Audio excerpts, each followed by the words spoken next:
কালোতে হাঁটে, কালোতে খায়, কালোতে শয়। কেন তিনি বললেন কালোতে হাঁটে, কালোতে খায়, কালোতে শয়? এর রহস্য রাসূল সাল্লাল্লাহু আলাইহি ওয়াসাল্লাম কিছু বলেননি, তবে বিদ্বানগণ মনে করেন কালো প্রাণীর গোশতের স্বাদ বেশি আছে, হতে পারে। তিনি বললেন যাও ভেড়া কিনো, এমন ভেড়া যে কালোতে হাঁটে, কালোতে খায়, কালোতে শয়, মুখ কালো, পা কালো, পেট কালো। আয়েশা রাদিয়াল্লাহু তাআলা আনহা বলেন নিয়ে আসা হলো, তার হাতে দেওয়া হলো, তখন বললেন আয়েশা একটা ছুরি নিয়ে আসো, তুমি নিজে ধারালো করে নিয়ে আসো। ফাফালা, তিনি তাই করলেন। আমাদের দেশে সাধারণত পুরুষ মানুষ ছুরি ধারালো করে। আয়েশা রাদিয়াল্লাহু তাআলা আনহাকে আল্লাহর নবী বললেন ছুরি ধারালো করতে পাথরের মাধ্যমে, তিনি তাই করলেন এবং নাম ধরে বললেন আয়েশা ছুরিটা ধারালো করে নিয়ে আসো। স্বামী স্ত্রীর নাম ধরে ডাকবে, এতেই ভালোবাসা বেশি আছে, এই কথাই ঠিক। বলছিলাম সম্মানিত দিনী ভাই বোন, কুরবানি রাসূল সাল্লাল্লাহু আলাইহি ওয়াসাল্লাম বলেন লা তাসবুহু ইল্লা মুসিন্না, তোমরা দাঁত ছাড়া কুরবানি করো না।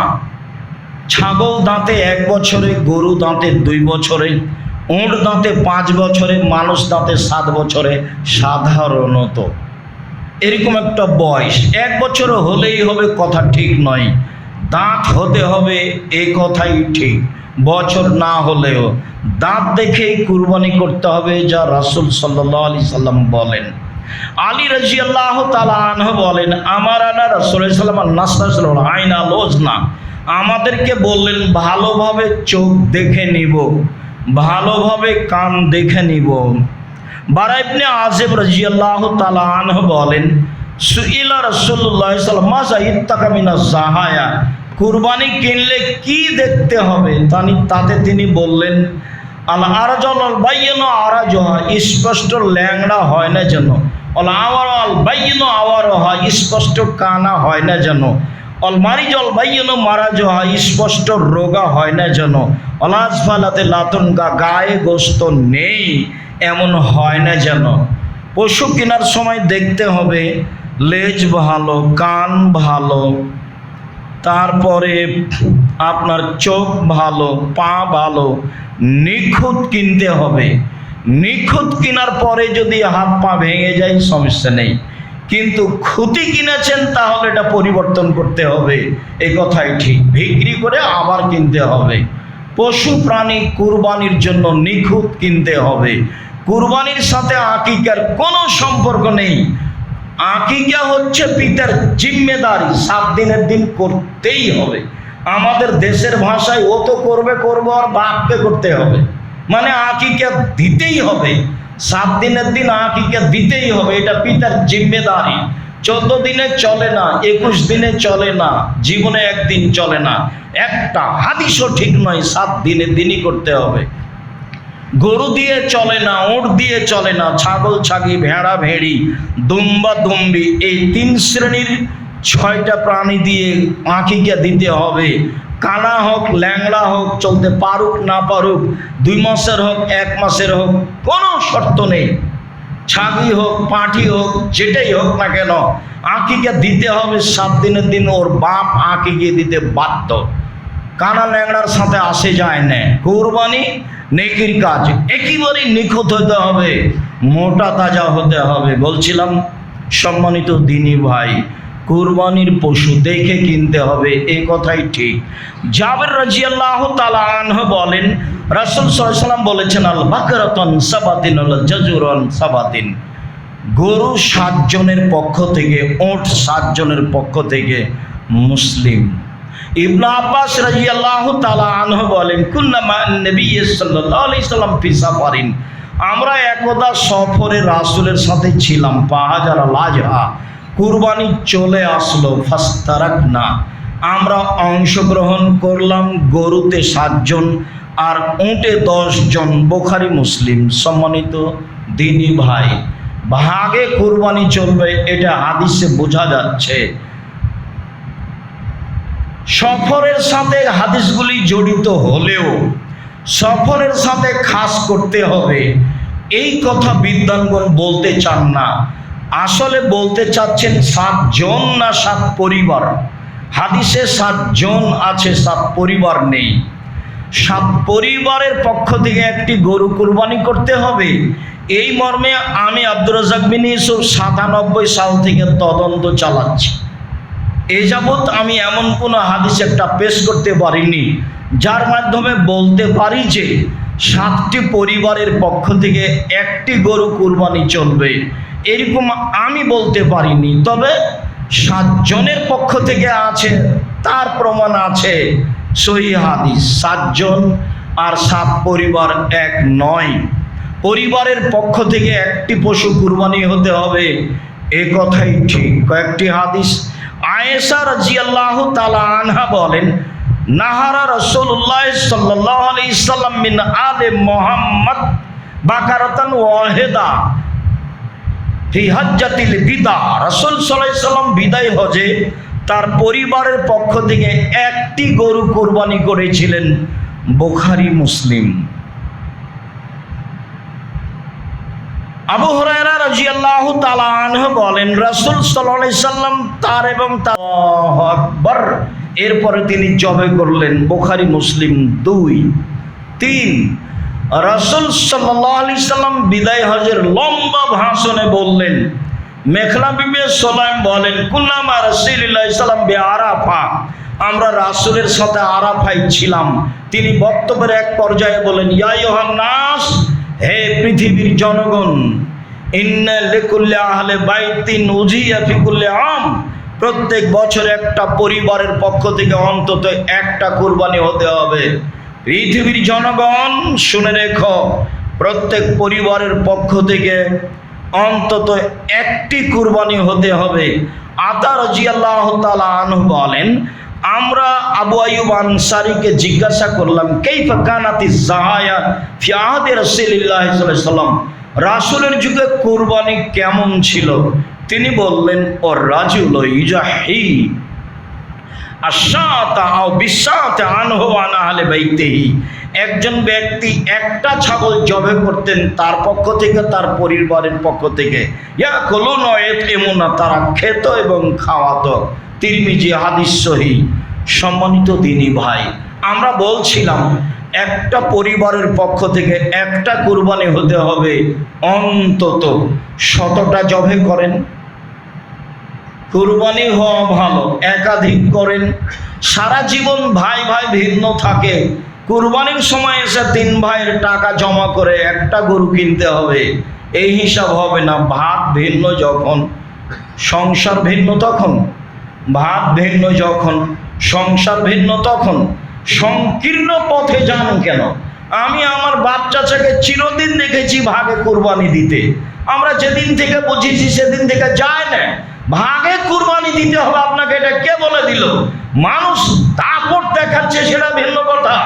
দাপট সেটা ভিন্ন জিনিস। মানুষ তো বলছে, কে বলেছে ভাগে কুরবানি চলবে না? মানুষ তো কথা বলছে, আমরা ওর কথার উত্তর দিতে যাইনি। 7 জন আর 7 পরিবার এক নয়, এ কথা বলছি। মাওলানা আব্দুল্লাহ আল কাফি আল কুরাইশি রাহিমাহুল্লাহ, আহলেদের শীর্ষস্থানীয় মানুষ, তিনি বলছেন একটি গরুতে 7টি পরিবার অংশগ্রহণ করতে পারবে, এরকম হাদিস আমি আব্দুল্লাহ আল কাফি আল কুরাইশি জানি না। ফতোয়া মাসাইল বই, 60 সালে তিনি ইন্তেকাল করেছেন, আমাদের জন্মের আগে। তার কথা চলে না, আপনার কথা চলে? একটা পরিবারের পক্ষ থেকে একটা পশু কুরবানি হতে হবে, এ কথাই ঠিক। আপনি গোশতের আশায় কুরবানি করেন না, নেকির আশায় কুরবানি করেন। যেসব মাধ্যম দিয়ে আল্লাহকে খুব বেশি সন্তুষ্ট করা যায় তার একটা বড় মাধ্যম কুরবানি। আপনি কুরবানিকে গোশত মাধ্যম মনে করিয়েন না, আল্লাহকে সন্তুষ্ট করার একটা বড় মাধ্যম মনে করেন। ভালো করে মনে রাখবেন, আল্লাহকে যেসব সন্তুষ্ট করার বড় বড় মাধ্যম রয়েছে তার একটা বড় মাধ্যম হলো কুরবানি। টাকা বেশি আছে, রাজস্থান থেকে উট কিনে নিয়েছেন। টাকা কম আছে, ষাঁড় কিনেন। টাকা কম আছে, খাসি কিনেন। টাকা কম আছে, ছাগি কিনেন। টাকা কম আছে, ভেড়া ভেড়ি কিনেন। আজও ভেড়া 3000 টাকাতে পাওয়া যাবে, 7000 টাকা, 10,000, 20,000 টাকা ভাগে লাগে। কি বুঝাতে চাচ্ছেন আপনি? গোশত খাওয়ার জন্য কুরবানি করিয়েন না, মানুষের দাপটের উপরে কুরবানি করিয়েন না। আমি আব্দুর রাজ্জাক বিন ইউসুফ বলছি, আমি আপনার পাশের মানুষ। আমি আপনার সাথে আছি। আমি শরীয়ত সব বুঝিয়ে কথা নয়, ভালো বুঝিয়ে কথা এবং তদন্ত করে কথা। আমার এই লম্বা সময়ে একটা গরুতে 7টা পরিবার অংশগ্রহণ করতে পারবে এমন হাদিস আমি অবগত হতে পারিনি মর্মে দেশবাসী, এলাকাবাসী, নিজের জন্মভূমির লোকজনকে বলতে চাই, সারা পৃথিবীর মানুষকে বলতে চাই, আল্লাহকে সন্তুষ্ট করার জন্য অন্তত একটা প্রাণী কুরবানি করুন, বেশি করুন, ভালো হবে। সবাই ইনকাম করে, আপনার ছেলেরা সবাই করুক, করুক না, গরিব মানুষ খাক না কেন? কেন আপনার ভিতরে এত সংকীর্ণতা আসলো যে তাহলে তো যা গ্রামে যারা গরিব আছে ওদেরই গোস্ত বেশি হয়ে গেল, হোক না কেন? এইটাতে আপনি ছোট দিকে আসছেন কেন? গোস্ত 3 ভাগ করতে হবে, 1 ভাগ দিয়ে আসতে হবে, মাথা পিছু ভাগ করতে হবে, এটা পছন্দ হয়নি। না যায় হারাম বলতে চায় না, 3 ভাগ করা হারাম বেদাতে এই কথা বলতে চায় না। 3 ভাগ করেছেন, 1 ভাগ দিয়ে এসেছেন, বাস একটু ধৈর্যের পরিচয় দেন, ওটা থাক। ওটা যারা দেয়নি তারাই ভাগ করে নেক, আর নাহলে আরও কিছু কম দিয়ে আসেন। গ্রাম্য পঞ্চায়েত শুধু কুরবানির দিন দেখতে হবে, নামাজ পড়ে না সেদিন দেখতে হয় না, শুধু ওই ফেতরা দেওয়ার দিন দেখতে হবে। সর্দার সাহেব, গ্রামবাসী ভুল হিসাব। আমি অনেক দিন থেকে গ্রামে বসবাস করি না, গ্রামের কর্মকাণ্ড আমাকে ভালো লাগে না, আজও আমি পছন্দ করি না। তবে আমি আপনার সাথে আছি মর্মে আজকেই আপনাকে দলীয় দাপট দেখাতে হবে, ক্ষমতা দেখাতে হবে, গ্রাম্য সর্দারের গতিবিধি দেখাতে হবে, তা নয়, এটা ঠিক নয়। ভাগে কোরবানি করিয়েন না। কম টাকা দিয়ে ভেড়া কিনেন, ছেলে মেয়ে আছে, টাকা পয়সা আছে, 10টা কিনেন, তাতে আসে যায় না। 3 ভাগ করলে গুনাহ হবে না, তার চেয়েও কম করেন, তবে যা দিয়েছেন তা ভাগ করিয়েন না। ভাগ করলে পাপ হবে এই কথা আমাদের তদন্তে আসে না, তবে ভাগ না করাই ভালো। আরও দেন, বেশি দেন, যারা দেয়নি তারা বেশি পাক। গুরুত্বপূর্ণ সংক্ষিপ্ত তথ্যবহল বিবরণের চেষ্টা করব ইনশাআল্লাহ আজিজ। কোরবানি শব্দটি কুরব থেকে নির্গত, যার অর্থ হচ্ছে নৈকট্য লাভ করা। যেসব মাধ্যম দিয়ে আল্লাহকে সন্তুষ্ট করা যায় তার একটি বড় মাধ্যম কুরবানি। আমাদের কুরবানি ইব্রাহিম আলাইহিস সালামের কুরবানি, যদিও কুরবানি প্রথা আদম আলাইহিস সালাম থেকেই চালু রয়েছে। আদম আলাইহিস সালামের 1 ছেলে 1 মেয়ে একসাথে জন্মগ্রহণ করত। আগের ছেলে পরের মেয়ে, পরের ছেলে আগের মেয়ে, এভাবে তিনি বিবাহ দিতেন। কাবিলের সাথে জন্ম নিয়েছিল ইকলিমা, আর হাবিলের সাথে জন্ম নিয়েছিল লিওয়াজা।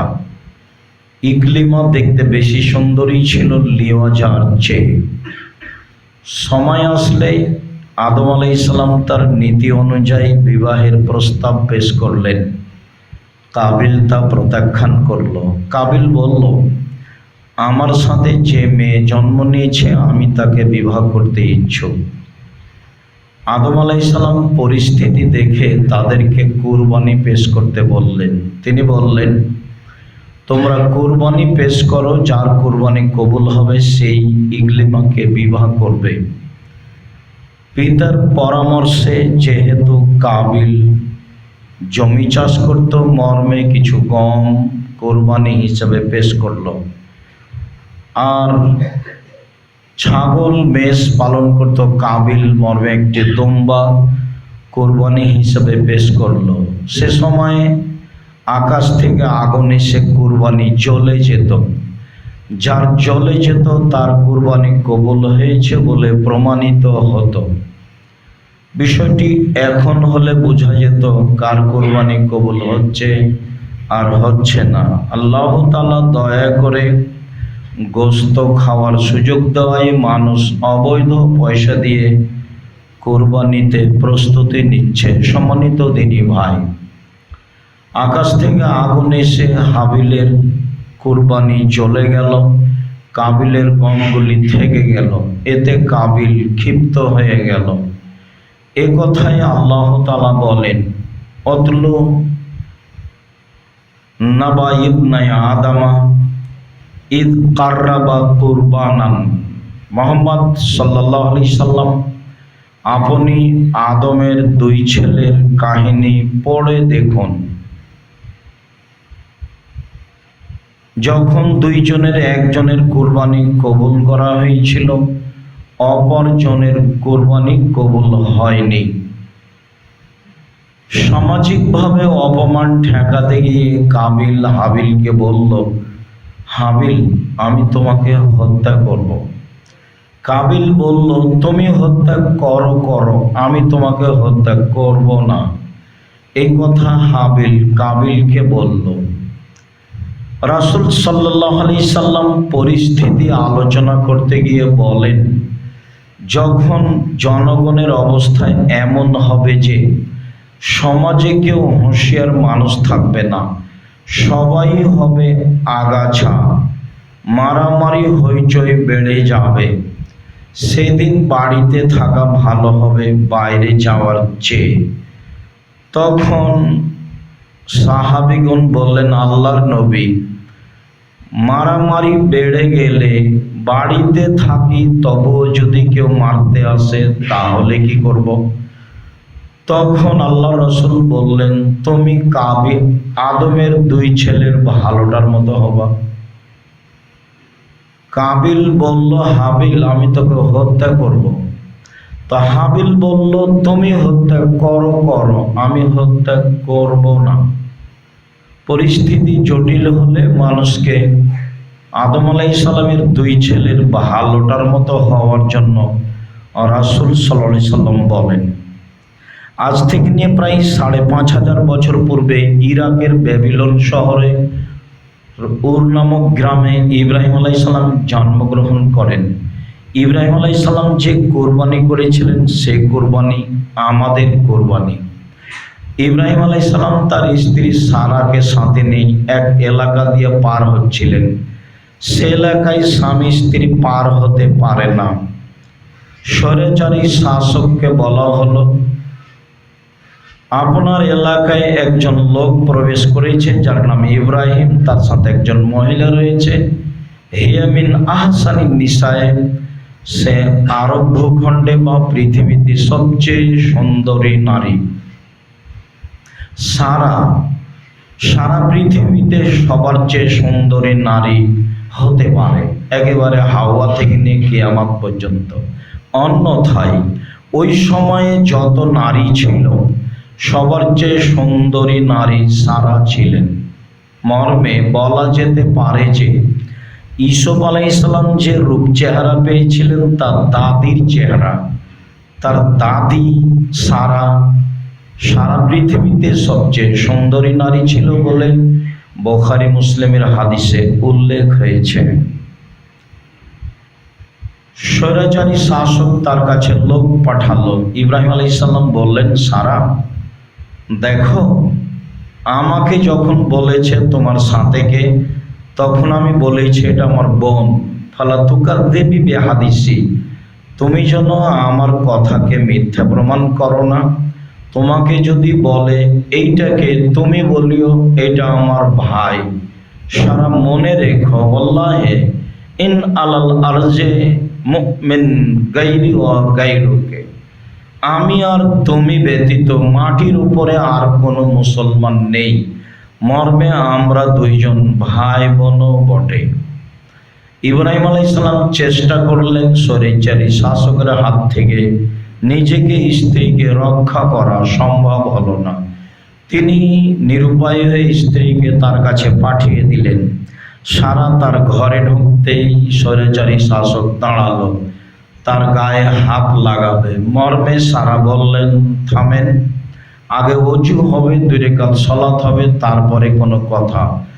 অজু করে 2 রাকাত সালাত আদায় করে সারা বললেন, আল্লাহুম্মা ইন কুনতু আমানতু বিকা ওয়া বিরাসূলিকা ওয়া হাসানতু ফারজি ইল্লা লাযাওজি, হে আল্লাহ, আমি যদি তোমাকে আল্লাহ বলে বিশ্বাস করে থাকি আর তোমার নবী ইব্রাহিমকে নবী বলে বিশ্বাস করে থাকি, আর আমার জিন্দগিতে কখনো আমার লজ্জাস্থান আমার স্বামী ছাড়া অন্য কাউকে ব্যবহার করতে না দিয়ে থাকি, ফালা তুসাল্লিত আলায়াল কাফেরা, তাহলে তুমি এই নির্জন ঘরে কাফেরকে আমার উপরে জয় করো না। কথা শেষ হতে না হতেই স্বৈরাচারী শাসক অজ্ঞান হয়ে মাটিতে পড়ে গেল। সারা আল্লাহকে বললেন, আল্লাহ, এ যদি মারা যায় তাহলে আমরা দোষী সাব্যস্ত হব, আমরা আটকা পড়ে যাব, তুমি একে রক্ষা করো। বর্ণনার বিবরণে বোঝা যায় স্বৈরাচারী শাসক বলল, সারা, তুমি একটু দোয়া করো আল্লাহর কাছে, আমি বেঁচে গেলে তোমার সাথে অন্যায় করব না। ঘটনা বারংবার 3 বার হলো। দোয়ার ভিত্তিতে ভালো হয়, আবারও অন্যায় করতে যায়। শেষ পর্যায়ে স্বৈরাচারী শাসক বলল, এই তোমরা কে আছো? তোমরা তো আমার নিকটে শয়তানকে পাঠিয়েছ, নিয়ে যাও একে, এর সাথে একটা কাজের মেয়ে হাজেরাকে দিয়ে দাও। মনে রাখবেন, জীবনে উপকার করলে আপনার কেউ ক্ষতি করবে, আপনি যার উপকার করবেন এটাই ঠিক। ক্ষতি স্বীকার করে মানুষের উপকার করতে হবে, এটাও ঠিক। তিনবার দোয়া করে যাকে বিপদ থেকে রক্ষা করলেন, সেই লোকই বলছে, এই কে আছো? তোমরা তো আমার কাছে শয়তানকে পাঠিয়েছ। সারাকে ও শয়তান বলে ঘোষণা করছে। যার দুয়াই 3বার বিপদ থেকে রক্ষা পায় তাকেই শয়তান বলে। মনে রাখতে হবে, এটা পৃথিবীর স্বাভাবিক গতি। আপনি উপকার করলে সে ক্ষতি করবে, এটাই স্বাভাবিক হতে পারে, যা আপনি দেখে আসছেন। সম্মানিত দিনী ভাই, বলছিলাম সারা কাজের মেয়ে হাজেরাকে সাথে নিয়ে চললেন স্বামীর কাছে। স্বামীকে বললেন, আল্লাহ স্বৈরাচারী শাসককে সফল করেনি, সে আমাদের একটা কাজের মেয়ে যে দিয়েছে, তার নাম হাজেরা। ইব্রাহিম আলাইহিস সালাম স্ত্রী সারাও কাজের মেয়ে হাজেরাকে নিয়ে চললেন। এক পর্যায়ে সারা বললেন, হাজেরা, আমাদের তো কোনো ছেলে মেয়ে নেই, তুমি আমার স্বামীর সাথে বিবাহ বন্ধনে আবদ্ধ হও, আমাদের ছেলে মেয়ে হলে ভালো হবে। হাজেরা বললেন, দেখেন, যা আছি ভালো আছি, বিবাহ হলে ভালোবাসায় ফাটাল ফাটবে, যা আমি চাই না। একাধিকবার বলার পরে বিবাহ হয়েই গেল।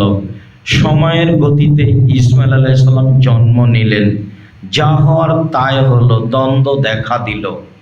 ইব্রাহিম আলাইহিস সালাম তার স্ত্রী হাজেরাকে সাথে নিয়ে, দুধের বাচ্চা ইসমাইলকে সাথে নিয়ে চললেন বনেবাস স্বরূপ কাবা ঘরের পাশে। ফাওয়াজাহু মাইন্দা দাওহাতা ফাওকা জামজামা, তিনি তার স্ত্রী হাজেরা ও দুধের বাচ্চা ইসমাইলকে জমজম কূপের উপর কাবা ঘরের পাশে গাছের নিচে রেখে উল্টা ঘুরে যেতে লাগলেন। পিছনে পিছনে স্ত্রী হাজেরা হাঁটতে লাগলেন আর বলতে লাগলেন, ইব্রাহিম আইনা তাজহাব, আইনা তাজহাব ইব্রাহিম, ইব্রাহিম আপনি কোথায় যাচ্ছেন? অর্থাৎ রোকনা বেহাজলাদি লাইসা বিন সলাশায়, আপনি এমন একটা উপত্যকায় ছেড়ে যাচ্ছেন যেখানে মানুষ তো নেই, ঘাস পাতাও নেই, আপনি আমাকে কিছু বলবেন না? বলেন কিছু। বারবার বলছেন, ওয়ালা ইয়ালতাফিতু ইলাইহা, কিন্তু ইব্রাহিম আলাইহিস সালাম স্ত্রীর দিকে ঘুরে দেখছেন না। ওপর থেকে এটা আদেশ আছে। ইব্রাহিম আলাইহিস সালাম তার স্ত্রীকে ভালোবাসতেন না, ঘটনা তা নয়। 90 বছর বয়সে একটি সন্তান পেয়েছেন, সেই বাচ্চা এবং সেই স্ত্রীকে এইভাবে রেখে আসবেন, তা হতে পারে না। বারবার যখন বলার পরেও ঘুরে দেখলেন না, তখন স্ত্রী নিরুপায় হয়ে বলছেন, আতাজাব বিইজনিল্লাহ, আপনি কি আল্লাহর অনুমতিতে যাচ্ছেন? ইব্রাহিম আলাইহিস সালাম বললেন, না, হ্যাঁ। এছাড়া তিনি আর কিছু বলেননি। তখন স্ত্রী হাজেরা বলছেন, ঠিক আছে, ফালা ইউযায়্যিনাল্লাহু তাআলা, আল্লাহ তাহলে আমাদেরকে ধ্বংস করবেন না বলে তিনি ফিরে আসলেন। বাচ্চার পানির প্রয়োজন, কোথায় পানি পাওয়া যায়? পাশে পাহাড়, সাফা পাহাড়। উঠলেন, পথঘাট দেখা যায় না, নেমে মারোয়া পাহাড়ের দিকে গেলেন। উঠলেন, কোনো মানুষজন নেই। বারবার 7 বার ঘোরাঘুরি করলেন, যা হজের সাই হিসাবে উল্লেখ হয়েছে। নিরুপায় হয়ে ভাবছেন বাচ্চা কি বেঁচে আছে না পিপাসায় মারা গেছে। দেখি বাচ্চার কাছাকাছি হলে একটি শব্দ হলো, কি চান? শব্দের উত্তরে তিনি বললেন, পানি চাই। এতে জিবরাইল আলাইহিস সালাম পায়ের আঘাত দিয়ে একটি ঝর্ণা বের করলেন, সেটা হলো জমজম কূপ। বাচ্চার পায়ের আঘাতে জমজম কূপ নির্মাণ হয়েছে কথাটি ঠিক নয়, মিথ্যা কথা। জিবরাইল আলাইহিস সালাম পায়ের আঘাত দিয়ে জমজম কূপ চালু করেছেন, এ কথাই ঠিক।